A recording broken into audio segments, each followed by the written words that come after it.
एक प्रश्न है, यदि p q बहुपद x² - 2x + 1 के शून्यक हो, यानी p और q इस बहुपद के शून्यक है, तो आप 1/p और 1/+q का योगफल कितना होगा ज्ञात करना है। अगर ऐसा प्रश्न बोर्ड एग्जाम में आ जाए तो हमें कैसे करना होगा। तो इस प्रकार के प्रश्न को करने के लिए हम इसको 1/p + 1/q को सरल करेंगे।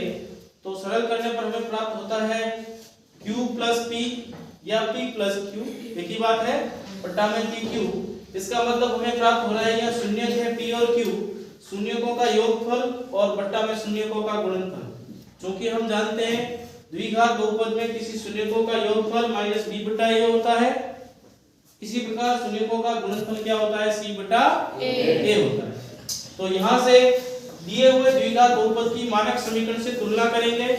मानक समीकरण से तुलना करने पर a का मान क्या होता है, a, b का मान क्या है, -2, c का मान क्या है, 1 है।